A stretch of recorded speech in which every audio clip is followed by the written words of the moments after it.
My wife believed her college roommate's lie that I was cheating and walked away, but when the truth came out, she wasn't ready for what I did next. They say hindsight is 20/20, but I think I always knew. Deep down, I saw the cracks long before the whole thing fell apart. My name's Dean. I'm 35 years old, a civil engineer in Seattle. And this is the story of how I watched my marriage unravel, piece by piece, mostly thanks to one woman, Mallory. Mallory was Lauren's college roommate, best friend since freshman orientation. From the first time I met her, I knew something was off.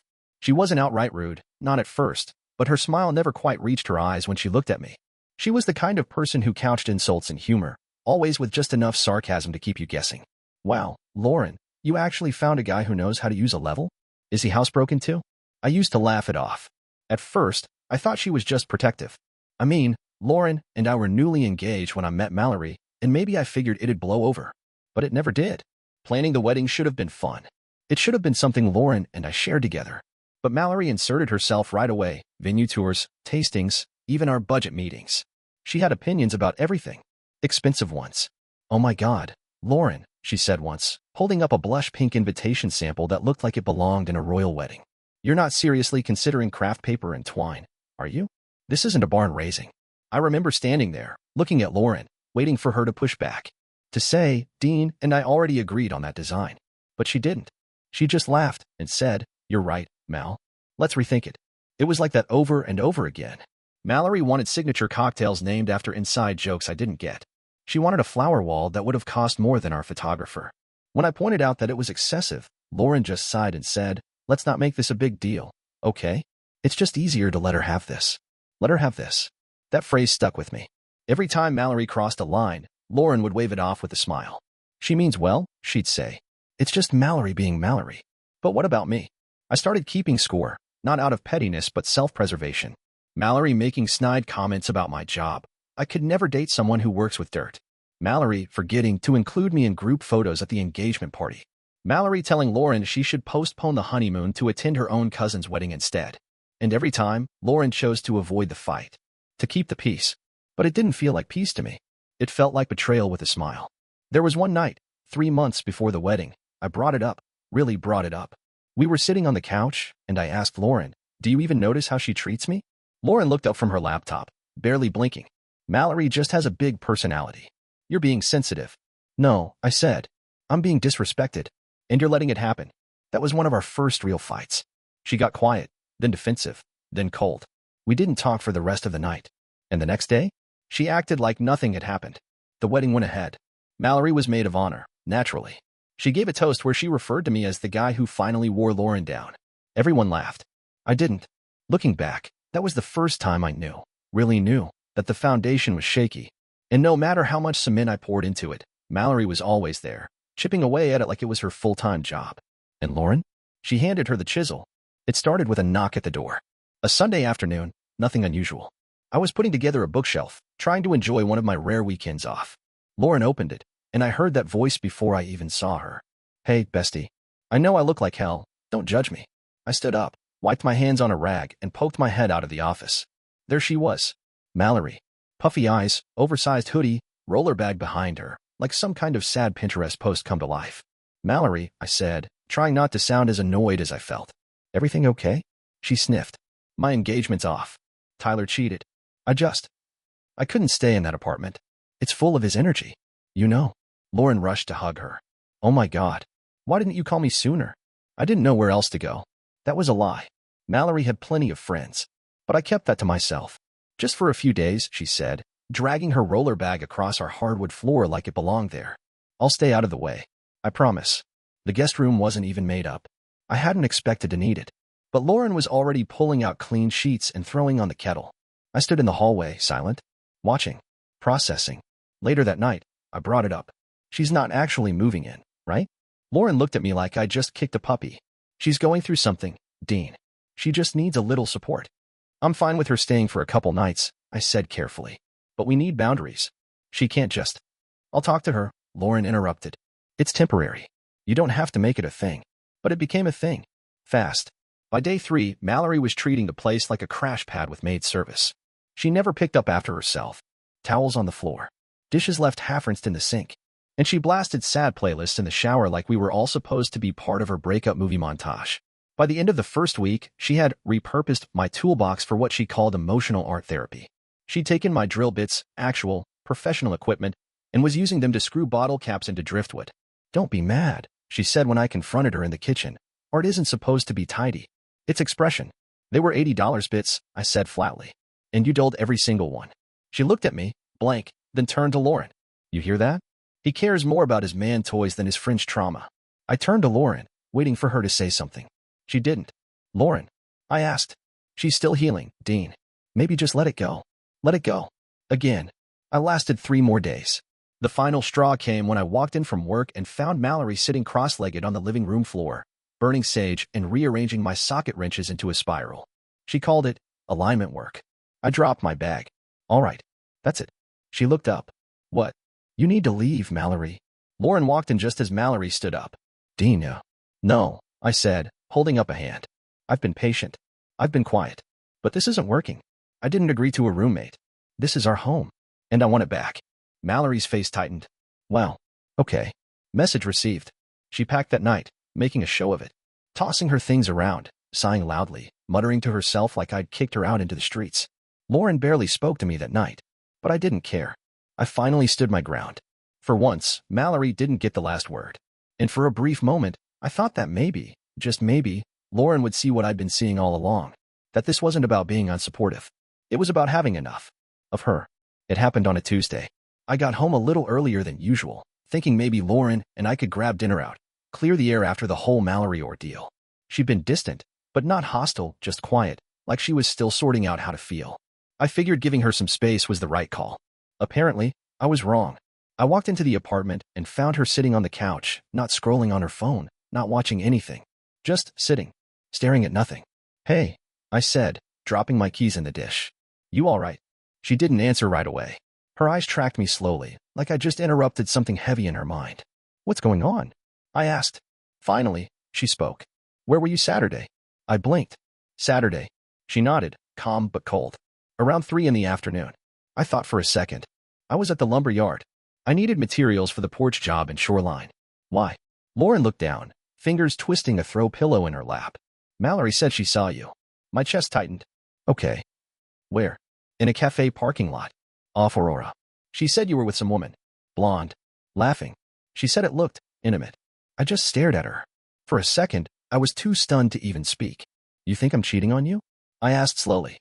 "I don't know what to think," she said, not meeting my eyes. I let out a sharp breath. "Lauren." I was picking up cedar planks at Donnelly's. Then I stopped at that cafe. "Yeah, to get a sandwich." "Alone." She said you were leaning across the table, touching her hand. "Jesus, Lauren," I snapped. It was probably the cashier handing me my change. She flinched, but didn't back down. She wouldn't lie to me. I stepped back, hands on my hips. "Yes, she would." Lauren's jaw clenched. "Why would she?" "Because she hates me," I said, voice rising. "Because I asked her to leave. Because she's been trying to wedge herself between us since day one, and you've never once told her no." "You think she made it up?" I laughed bitterly. "I know she did. You want proof? Call the cafe. Pull their security tape." I was in and out in 10 minutes. She didn't say anything. "That's what kills me," I said, softer now. "That you heard something that outrageous and your first instinct was to believe her." "It's not about believing her," she whispered. "Yes, it is," I shot back. "You heard her say something that didn't make sense, didn't line up with who I am, and instead of asking me, you build a whole story around it. You gave her the benefit of the doubt, not me." Tears welled up in her eyes, but she didn't cry. It just sounded so specific. "Yeah," I said, grabbing my jacket. "That's what makes a good lie. Specificity." I walked out. Drove around aimlessly for over an hour, heart pounding, hands shaking on the wheel. I kept hearing her voice. She said it looked intimate. The way she said it. So careful. Like she was trying to spare me the knife, even as she twisted it. And all I could think was, this wasn't about what Mallory said. It was about Lauren, choosing, once again, not to choose me. The note was on the kitchen counter, folded neatly in half. I saw it the moment I walked in the next morning. Her mug was gone, her toothbrush missing from the holder, and then the note, staring up at me like it had been waiting all night. "Dean, I think we need space. I'll stay at Mallory's for now. Let's talk later this week. Please don't make this harder than it has to be." That was it. No explanation. No apology. Just, "I'll stay at Mallory's." I didn't even sit down. I just stood there, staring at the note like maybe if I looked long enough, it would change. I checked my phone. Nothing. Then, around lunchtime, it buzzed. Lauren, I think we should separate for a while. It's not just about what Mallory said. I've been feeling disconnected for months. Maybe this is the healthiest step for both of us. Healthy. That word rattled around in my head all day. Healthy. Like she was doing me a favor. Like tearing our life in half was the mature thing to do. It wasn't even anger at first. It was confusion. I kept replaying everything. When did this disconnect start? Because from where I was standing, I'd been working, providing, cleaning, showing up. Was that not enough? I called her. It rang once, then voicemail. By dinner, the confusion had curdled into something colder. I opened the group chat we had with our friends, old college friends, some couples we used to double date with, people who came to our wedding. Nothing from her, of course. But I saw the shift. Short replies, cold responses. Someone even unfollowed me on Instagram. Subtle, quiet signals that people had already made up their minds. Mallory had opened her mouth and dropped poison into the well, and people were drinking it without question. I didn't even try to defend myself. There's something humiliating about trying to prove your innocence to people who don't want to hear it.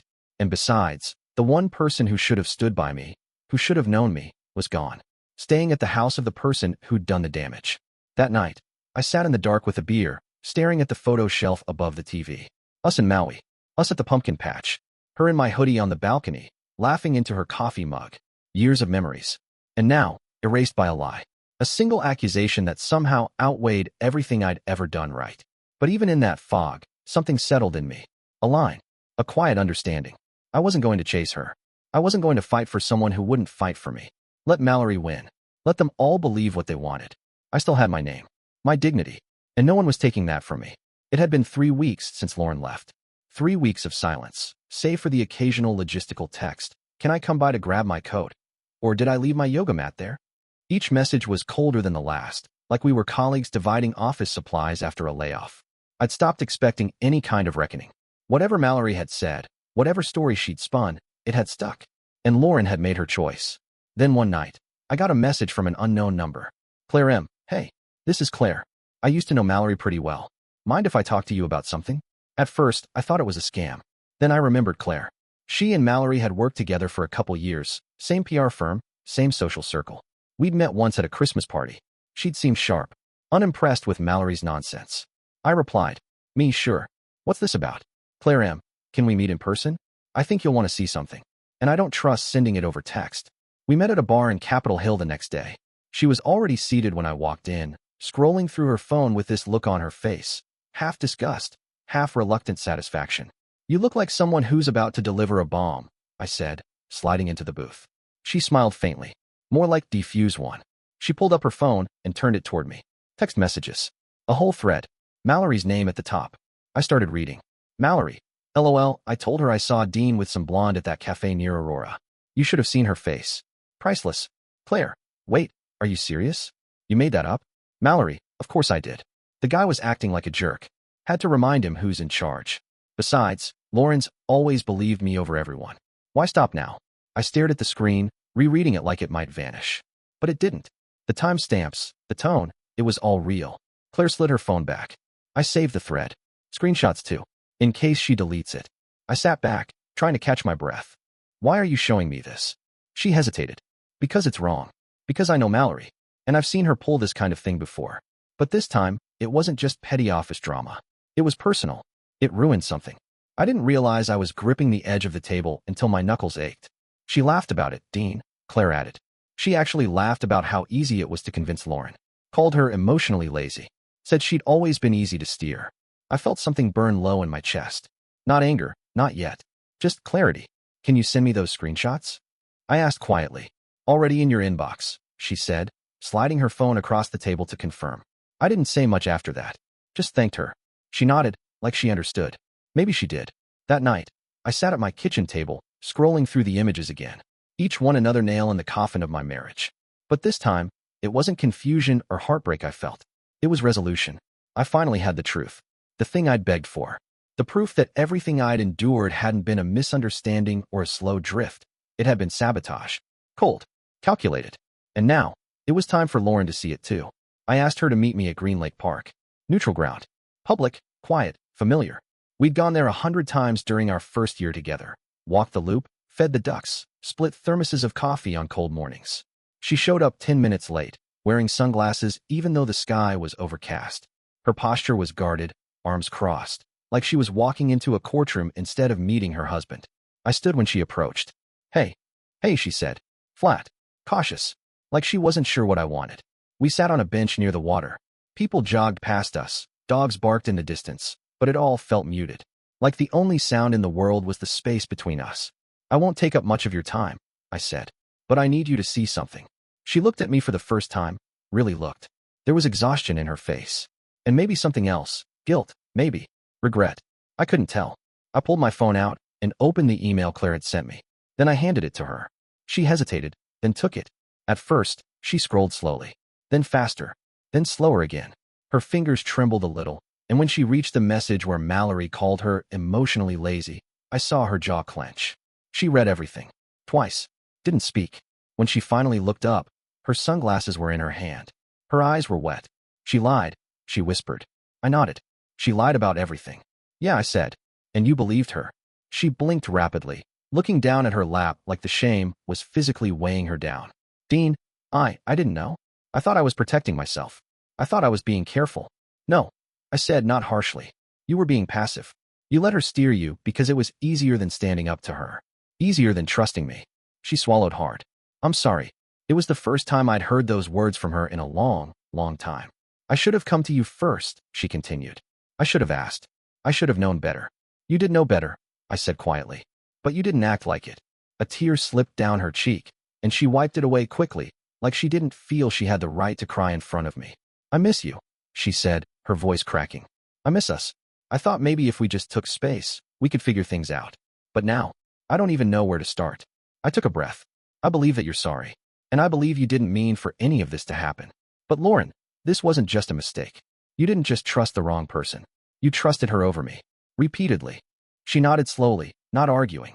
For once, I'm not here to punish you, I said. But I can't go back. Not to what we were. I can't pretend that the foundation's still there after it cracked this wide open. Her face fell. So that's it. I stood up, hands in my pockets. I forgive you. Honestly, I do. But forgiveness doesn't mean forgetting. And it doesn't mean rebuilding with someone who let me fall without even trying to catch me. She didn't chase me when I turned to walk away. And I didn't look back. I didn't plan to tell anyone. I figured I'd keep the screenshots to myself, let the truth be enough for me.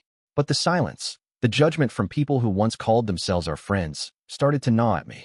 People who had pulled away, who had stopped replying to messages, who had looked at me like I was the one who broke something. So I sent them the screenshots. No dramatic message. No monologue. Just, I think you all deserve to know the truth. And then I hit send. By the end of the day, my phone was lit up with texts, calls, voice messages from people who suddenly remembered how to apologize. Dean, I had no idea. I should have reached out sooner. I'm sorry. We owe you a huge apology. We were wrong. Even Jason, who had been the best man at our wedding and hadn't spoken to me in weeks, sent a long text saying he was sick over how he'd treated me. That Mallory had always rubbed him the wrong way, but he hadn't expected this. It felt good. Not amazing. Not joyful. Just. A slow, steady wave of vindication. Like something heavy had finally been lifted off my back. I didn't respond to most of them. Some people only came around when it was convenient, when they were safe from being wrong. And I didn't feel like handing out forgiveness like candy. Then came the best part, the fallout. Mallory, it turns out, had been skating on thin ice at work. Apparently, Claire wasn't the only person she'd burned. Word got around fast. Screenshots circulated. A few of her coworkers forwarded the text to HR. Less than a week later, I got a message from Claire. She's out. Officially. HR let her go this morning. Apparently, her team player persona didn't hold up under the weight of documented toxicity and manipulation. Turns out people don't like keeping liars on payroll, especially not ones who treat interpersonal sabotage like a hobby. Mutual friends began distancing from her like she had a contagious disease. She went private on social media, deleted comments, probably started rewriting the story in her head. But it didn't matter. The damage was done. And for the first time in months, I felt like I wasn't the only one paying for what she did. Mallory had built a castle on lies, and it crumbled. Publicly. Loudly. Meanwhile, I went back to work. I ate dinner in peace. I went hiking alone on Sundays. I slept through the night. I didn't need to shout my innocence anymore. I didn't need to explain. The truth had done it for me. And for the first time in a long time, people saw me clearly, not as a villain, not as a victim, but as a man who'd been wronged and finally, quietly, made whole. Lauren reached out a few times after that day at the park. Not immediately. Not with the same fire Mallory used to stir up. Just soft attempts. A message here, a comment on a photo, a memory text that started with "remember when" and ended with "I wish we could talk." I didn't ignore her, but I didn't invite her back either. She apologized again, more thoughtfully this time. Said she'd ended things with Mallory completely, that she'd been blindsided, manipulated, ashamed, that she understood now how much she'd let me down. And maybe she did, but it didn't change the fact that when it mattered most, she'd chosen silence over standing by me. Word got out. The truth had legs. And the same people who had distanced themselves from me weren't exactly lining up to take Lauren back in with open arms. Her world shrank. Invitations dried up. Group chats went quiet. I heard from Claire now and then. Nothing flirty, nothing heavy. Just little check-ins. She'd send a meme or tell me about some ridiculous thing her boss said. Her messages were always brief, always well-timed. And somehow, always made me smile.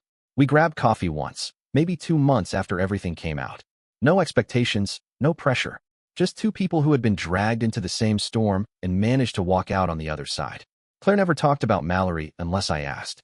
And when I did, she kept it simple. She's gone. Last I heard, she was trying to freelance. But that bridge is ashes. Lauren tried one last time about a month ago. She texted me late, like she had finally worked up the courage after staring at the send button all night. Lauren, I know I'm probably the last person you want to hear from. But if there's even a small part of you that misses what we had, I'd love to talk. Even just as friends. I stared at the message for a long time. Read it twice. Then I wrote back. Me. I don't hate you. I never did. But the version of us that worked only existed when you had my back. And once that was gone, so were we. I wish you well. But I'm moving on. No cruelty. No bitterness. Just truth. She didn't reply. And that silence felt more final than anything else. Now my days are simple. I work, I hike, I sleep better. The quiet doesn't feel heavy anymore. It feels earned. And maybe the biggest surprise is how little I miss the noise, the drama, the chaos of trying to be loved by someone who never knew how to fight for me. Claire and I still talk. No labels, no rush. Just something steady and human and honest. The apartment feels like mine again. My tools are where they belong. No more sage spirals or emotional art therapy made out of socket wrenches. Sometimes, when the rain hits the windows just right, I think about the way things could have gone. How easily I could have stayed. How easily I could have lost myself trying to keep something broken glued together. But I didn't. I walked away. And that was the moment I got my life back.